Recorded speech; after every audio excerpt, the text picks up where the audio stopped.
Trinetra Churu update में आपका स्वागत है। सरदारशहर नगरपालिका सभागार में आज नगरपालिका की बजट बैठक का आयोजन किया गया, जिसमें भाजपा और कांग्रेस पार्षदों के बीच जबरदस्त नोकझोंक देखने को मिली। बैठक में विपक्ष के भाजपा पार्षद पूरे रंग में नजर आए। नगरपालिका नेता प्रतिपक्ष राकेश टाक व उपनेता प्रतिपक्ष मदन ओझा ने सत्ता पक्ष पर जमकर प्रहार किए। उपनेता प्रतिपक्ष मदन ओझा ने कहा कि 1 साल बदहाल, इस 1 साल में सत्ता पक्ष ने सिर्फ और सिर्फ अपने चहेतों को खुश करने में निकाल दिया। उन्होंने कहा कि पूरे 1 साल के बाद नगर पालिका की बैठक बुलाई गई है। पिछली बैठक 4 मार्च 2021 को बुलाई गई थी। इस दौरान विपक्षी पार्षदों ने बजट बैठक के बीच में ही बहिष्कार किया और नगर पालिका से बाहर चले गए। वहीं कांग्रेसी पार्षदों ने पालिका की ओर से बनाई गई पुस्तिका को दिखाकर जवाब देने का प्रयास किया। नगर पालिका की ओर से 70 करोड़ 77 हजार का बजट दीपक के जबरदस्त हंगामे के बीच करतल ध्वनि से पास करवाया गया।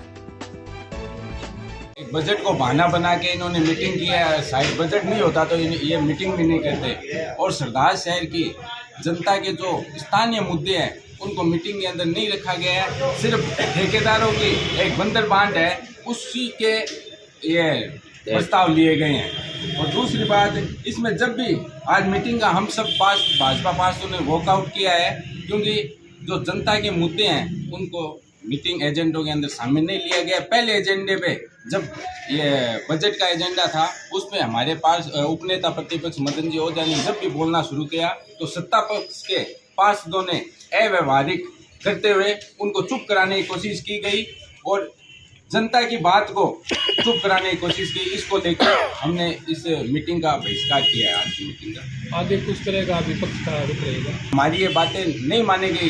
जैसे शहर के अंदर ये सौंदर्यकरण के नाम पे लाखों रुपए का ऐंठने का काम कर रहे हैं, उसको लेके और साफ सफाई को लेके हम आगे भी आंदोलन करेंगे। और हमारी इसमें एक प्रमुख मांग थी कि जो सरदार शहर के अंदर हरे वृक्षों को काटा गया है उस ठेकेदार के खिलाफ FIR करें और उसकी जो भी पैसे भुगतान दिया गया है उसको रिकवरी किए। हमने जब भी जनता की मांग उठानी चाहिए प्रॉपर वे में, चाहे वो लिख के सड़क पर आप कहीं नहीं दिखे, आपका संगठन कहीं नहीं दिखा जब तक हमारे सवाल नहीं। ये बात आपकी सही है, हमने इस प्रकार का कोई बड़ा आंदोलन नहीं किया, लेकिन कुछ हद तक हमने यहाँ पे ज्ञापन वगैरह देके हमारी मांग सदन के माध्यम से, पिछली बार सदन में भी कुछ मांगे रखी थी, हमने इस बार रखने का प्रयास किया तो हमें रोक दिया गया। लेकिन ये भी सही है कि जनता के हित की बातें हमने हमेशा से उठाई है और कुछ न कुछ उनका समाधान हुआ है। ये बात भी सही है कि ये सत्ता के मध्य में मदान लोग हैं, इन्होंने अधिकारी कर्मचारी सबको दबा रखा है। अब जिस तरह के हालात है आपको अनुमति लेनी पड़ेगी। जितेंद्र जी, मैंने 5 मीडिया कर्मियों को फोन किया, 500 ने ये कहा कि हमें कोई सूचना नहीं है। मैंने खुद ने कहा बोर्ड की मीटिंग स्टार्ट होने वाली है तब जाके मीडिया यहाँ पहुंची है। इसका मतलब इन्होंने अपनी तरफ से मीडिया कर्मियों को बिल्कुल भी सूचना नहीं दी। आज नगर पालिका की जो मीटिंग थी उसमें कभी भी आज तक का रिकॉर्ड है इस कांग्रेस सरकार का कि एजेंडा बनाने के लिए विपक्ष से किसी प्रकार का सलाह मशुरा नहीं लिया और न इन्होंने लिया। इन्होंने तो एजेंडा बना के थोप दिया और उसके बारे में यदि कोई डिस्कस करने लगे, हमारे प्रतिपक्ष के उपनेता मदन जी ओझा ने जब इस पर बहस करनी शुरू की तो कांग्रेस के जो पार्षद है उन्होंने होल्ला मचाकर उनको आवाज़ दबाने की कोशिश की और उनकी नीयत थी कि इस बारे में बिल्कुल भी न बोला जाए। किस तरह के शहर में विकास कार्यों को लेकर शिकायत है पालिका की सारे कामों में शिकायत है। कलकत्ता नागरिक परिषद द्वारा भामाशाहों द्वारा नगर पालिका को ट्रैक्टर दिया गया, वो ट्रैक्टर आज भी गैरेज में तैयार किया हुआ खड़ा है, उसको न तो भुगतान दिया जा रहा है और भुगतान न देने की एवज में वो गैरेज वाला उनको ट्रैक्टर नहीं दे रहा है। अब ऐसी परिस्थिति में आगे से कौन भामाशाह है जो इनको नगर पालिका को डोनेट करेगा। विपरीत परिस्थितियों में संघर्ष करते हुए क्षेत्र के विद्यार्थी जो यूक्रेन में मेडिकल की पढ़ाई कर रहे थे, उन विद्यार्थियों का स्वदेश पहुंचने का सिलसिला जारी है। गुरुवार सुबह अंकित हुड्डा रतनगढ़ पहुंचा तो SDM विजेंद्र सिंह, कांग्रेस नेता रमेश चंद्र इंदौरिया, पूर्व प्रधान गिधारीलाल बांगड़वा आदि ने अंकित की अगुवाई की। वहीं पिता सुरेंद्र हुड्डा ने बेटे को देखकर अपने गले लगा लिया। SDM ने अंकित से वहाँ की स्थिति तथा स्वदेश सफर के संदर्भ में विस्तृत जानकारी ली। अंकित ने बताया कि रसिया के हमले के बाद यूक्रेन की स्थिति काफी भयावह है। कोई मदद नहीं मिली अभी तक। जो बच्चे फंसे हुए हैं सुमी से, वहाँ से एक बच्चा भी नहीं निकला।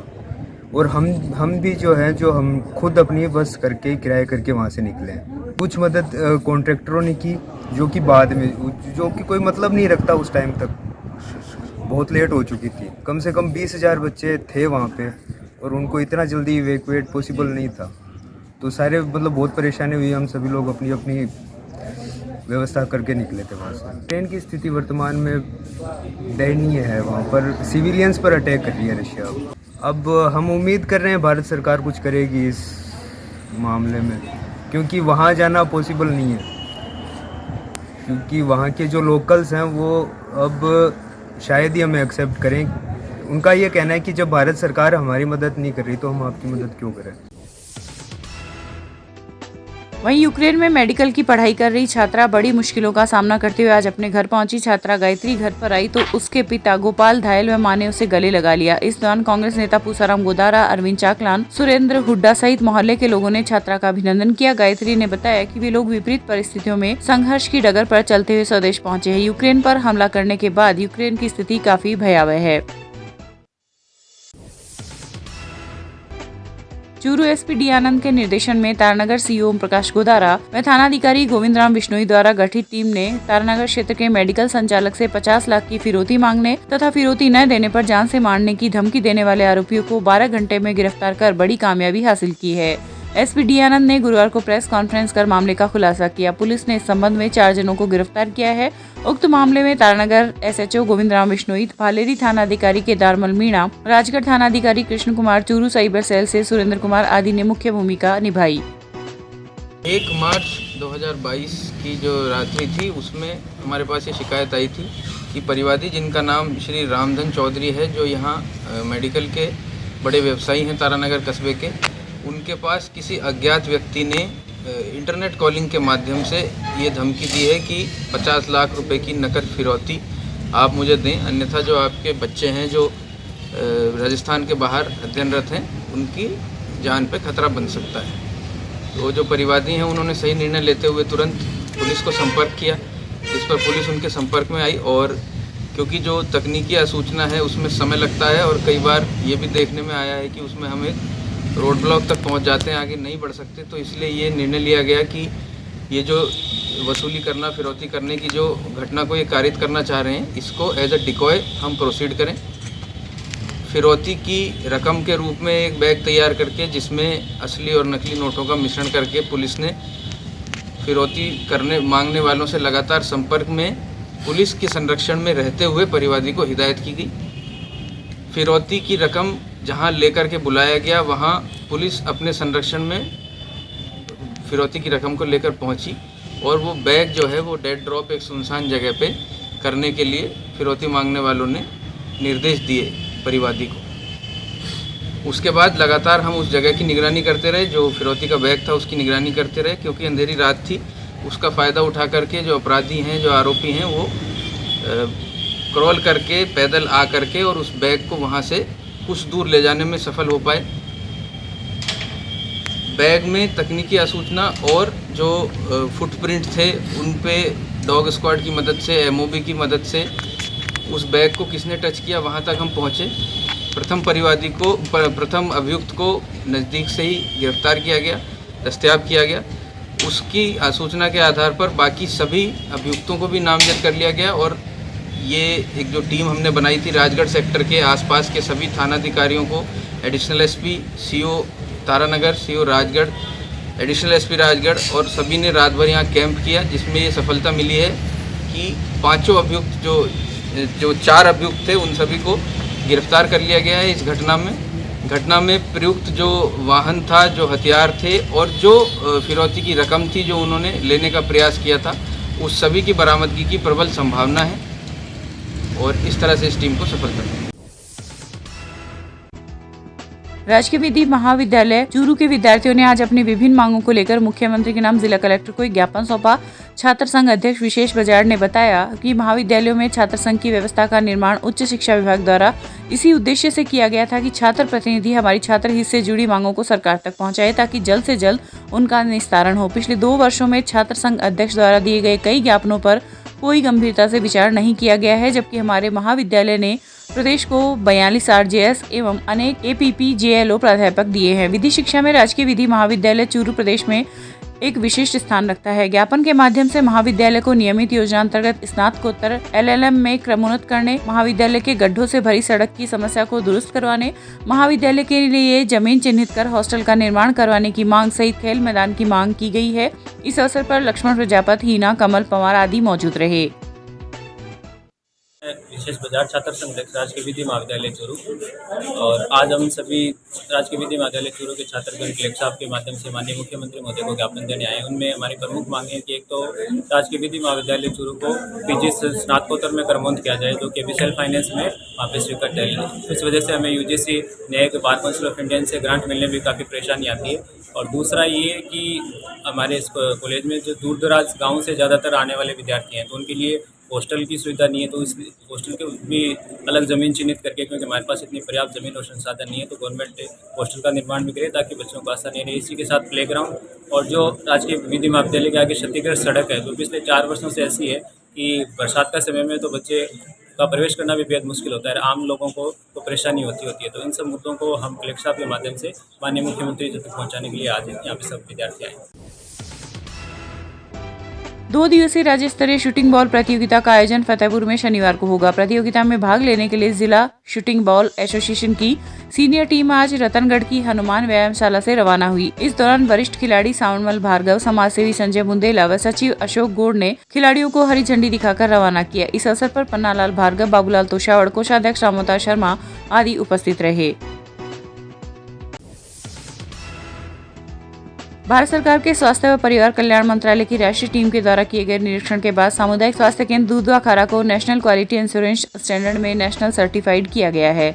CSC दूधवाखारा को निरीक्षण के दौरान सभी मापदंडों में 90% अंक प्राप्त हुए हैं। मुख्य चिकित्सा एवं स्वास्थ्य अधिकारी डॉक्टर मनोज शर्मा ने बताया कि नेशनल क्वालिटी इंश्योरेंस स्टैंडर्ड कार्यक्रम के तहत सर्टिफाइड होने के लिए निरीक्षण की टीम की ओर से labour room, OPD, lab, emergency सहित 10 बिंदुओं पर निरीक्षण किया गया।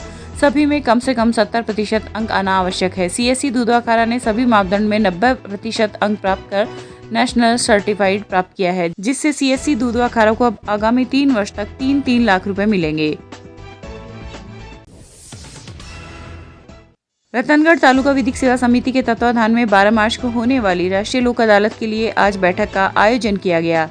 ACGM कन्हैयालाल पारिक की अध्यक्षता में हुई बैठक में लंबित राजस्व एवं न्यायिक मामलों को अधिक से अधिक निस्तारण लोक अदालत के माध्यम से करवाने पर चर्चा की गई। इस अवसर पर SDM विजेंद्र सिंह, तहसीलदार अशोक कुमार, बार संघ अध्यक्ष रोहितार सिंह राठौर सहित कई अधिवक्ता एवं कर्मचारी उपस्थित थे। चूरू के कृषि उपज मंडी में प्रशासन की ओर से व्यापारियों को नोटिस दिया गया था कि व्यापारी अपनी दुकानों को रोजाना खोले।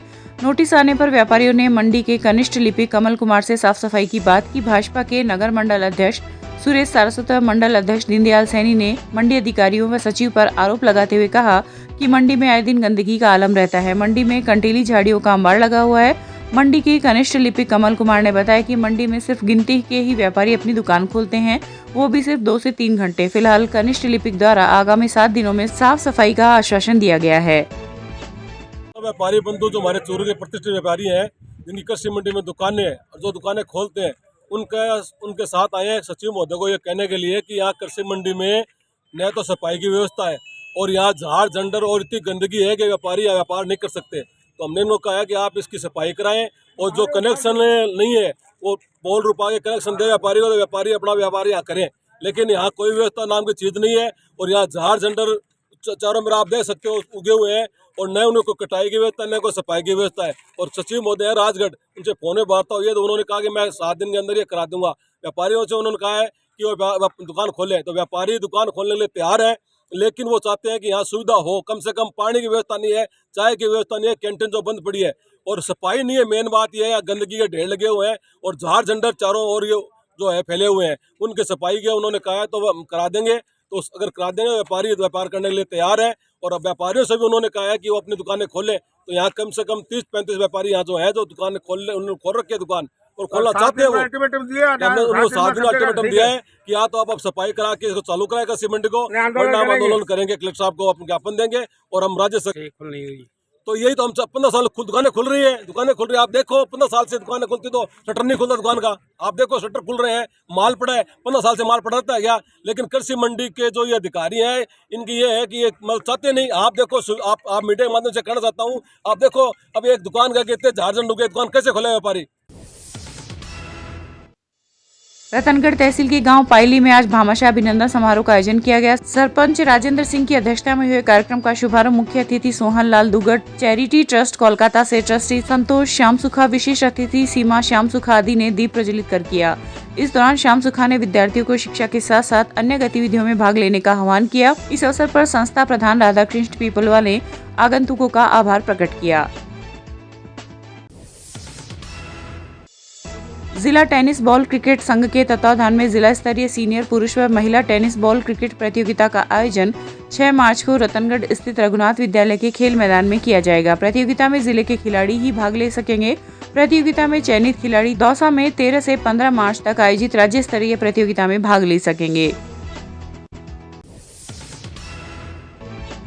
राजस्थान राज्य भारत स्काउट व गाइड रतनगढ़ के तत्वावधान में आयोजित द्वितीय तृतीय सोपान स्काउट गाइड प्रशिक्षण व जांच शिविर तथा LA रैली के 5वें दिन आज जागरूकता रैली निकाली गई। इस दौरान CBO भवनलाल डूडी ने नशा मुक्ति जागरूकता रोवर साइकिल रैली को हरी झंडी दिखाकर सालासर के लिए रवाना किया। उन्होंने कहा कि यह संगठन अंतर्राष्ट्रीय स्तर पर विभिन्न गतिविधियों को संचालित करता है। सचिव नरेंद्र स्वामी ने शिविर के संचालक दल का परिचय देते हुए स्कूलों से आए संभागियों के बारे में बताया। इस अवसर पर शिविराधिपति डॉक्टर चेतन चौहान, मनीराम, भैराराम प्रजापत आदि उपस्थित रहे।